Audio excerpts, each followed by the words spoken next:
बड़ी खबर उत्तराखंड से सामने आ रही है। कुख्यात हिस्ट्री शीटर विनय त्यागी की एम्स ऋषिकेश में इलाज के दौरान मौत हो गई। बता दें कि 24 दिसंबर को रुड़की जेल से लक्सर कोर्ट में पेशी के लिए ले जाते समय दिन दहाड़े रुड़की लक्सर हाईवे पर बदमाशों ने विनय त्यागी पर अंधाधुंध फायरिंग कर दी थी। हमले में गंभीर रूप से घायल विनय त्यागी को अस्पताल में भर्ती कराया गया था, जहां इलाज के दौरान उसकी मौत हो गई। लेकिन विनय त्यागी की मौत के बाद अब सबसे बड़ा सवाल यही उठ रहा है, एक कुख्यात हिस्ट्री शीटर के मारे जाने पर इतना शोक और विलाप क्यों देखने को मिल रहा है। आखिर विनय त्यागी था कौन, जिसके मरने पर लोगों की आंखें नम हो रही है। अगर फ्लैशबैक में जाए तो 2 साल पहले उत्तर प्रदेश में बाहुबली नेता अतीक अहमद की हत्या के बाद उसे दहशत का अंत बताकर जिस तरह से राज्य सरकार की सराहना हुई थी, आज उत्तराखंड में तस्वीरें बिल्कुल उलट नजर आ रही है।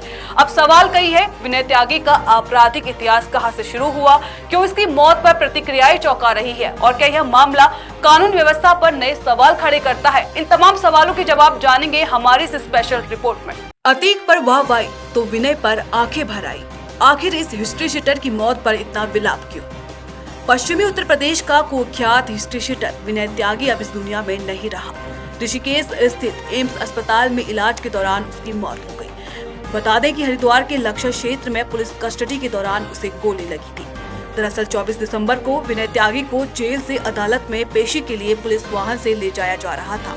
इसी दौरान हरिद्वार लक्सर हाईवे ओवरब्रिज पर बाइक सवार 2 बदमाशों ने पुलिस वाहन पर ताबड़तोड़ फायरिंग कर दी। इस हमले में विनय त्यागी को सीने, हाथ और गले में कई गोलियां लगी। घटना के बाद उसे गंभीर हालत में पहले देहरादून के अस्पताल में भर्ती कराया गया, जहां से बाद में उसे ऋषिकेश एम्स रेफर किया गया।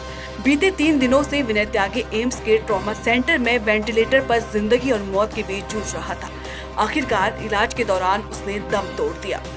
लेकिन कुख्यात अपराधी विनय त्यागी की मौत के बाद कुछ वर्गों में ऐसा विलाप शुरू हो गया है, मानो किसी अपराधी की नहीं बल्कि किसी संत या महापुरुष की हत्या हो गई है। आपको याद दिला दें कि उत्तर प्रदेश में 2 साल पहले अतीक अहमद का एनकाउंटर किया गया था। वह पुलिस कस्टडी में थे और रूटीन चेकअप के लिए कॉलविन अस्पताल ले जाए जा रहे थे। एनकाउंटर में बाहुबली नेता अतीक अहमद की हत्या के बाद उसे दहशत का अंत बताया गया और चारों ओर राज्य सरकार की वाहवाही हुई। लेकिन उत्तराखंड में तस्वीरें बिल्कुल उलट नजर आ रही है। यहाँ कुख्यात अपराधी विनय त्यागी की मौत के बाद कुछ वर्गों में विलाप शुरू हो गया है। इस पूरे घटनाक्रम के बाद कानून व्यवस्था को कटघरे में खड़ा करने की कोशिशें भी तेज हो गई है। अगर विनय त्यागी के आपराधिक इतिहास पर नजर डाले तो वह कोई साधारण व्यक्ति नहीं था। उसका इतिहास बेहद पुराना और खौफनाक रहा है। बता दें कि विनय त्यागी मूल रूप से उत्तर प्रदेश के मेरठ का रहने वाला था। उस पर हत्या के प्रयास, लूट, चोरी, रंगदारी और संगठित अपराध समेत कुल 59 मुकदमे दर्ज बताए जाते हैं। वह 17 सदस्यीय गिरोह का सरगना था, जिसका नेटवर्क दिल्ली, उत्तर प्रदेश, उत्तराखंड, हरियाणा और महाराष्ट्र तक फैला हुआ था। पुलिस रिकॉर्ड के मुताबिक वह लंबे समय से अपराध की दुनिया में सक्रिय था और उसके चलते कई परिवार उजड़े, कई जिंदगियां तबाह हुई। चौंकाने वाली बात यह भी रही कि विनय त्यागी का गिरोह न तो हरिद्वार में और न ही उत्तराखंड में औपचारिक रूप से रजिस्टर्ड था। पुलिस सूत्रों के अनुसार उत्तराखंड में वह अक्सर कुख्यात अपराधी सुनील राठी के नाम का इस्तेमाल कर अपनी गतिविधियां संचालित करता था, ताकि स्थानीय स्तर पर उसका भय बना रहे। विनय त्यागी लग्जरी लाइफस्टाइल का शौकीन था। देहरादून में उसके पास महंगी लग्जरी कार मिलने की बात भी सामने आई है, जो उसके अवैध नेटवर्क और कमाई की ओर इशारा करती है। बताया जाता है कि विनय त्यागी ने 1980 के दशक में अपराध की दुनिया में कदम रखा था।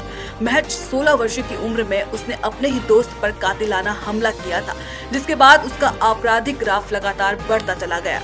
कई राज्यों में सक्रिय रहने के कारण वह लंबे समय तक पुलिस के लिए चुनौती बना रहा। अलग अलग नामों, नेटवर्क के सहारे वह कानून की पकड़ से बचता रहा। इसी साल अक्टूबर माह में देहरादून के एक चोरी के मामले में विनय त्यागी को गिरफ्तार किया गया था। जांच के दौरान उसके आपराधिक नेटवर्क के कई तार दूसरे राज्यों से भी जोड़े पाए गए।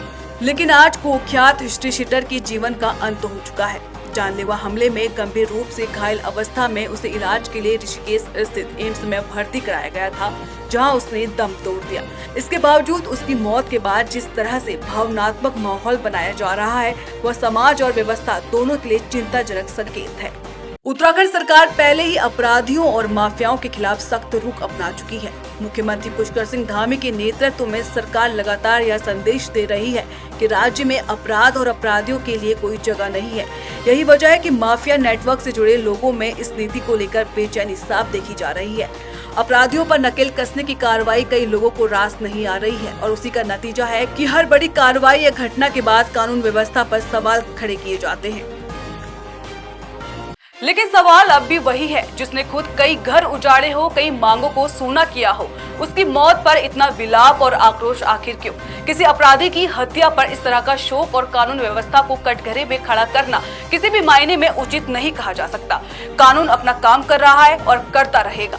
समाज को यह भी समझना होगा कि अपराध की दुनिया का अंत अक्सर इसी तरह होता है और इसे महिमामंडित करना ना तो सही है और ना ही न्याय संगत।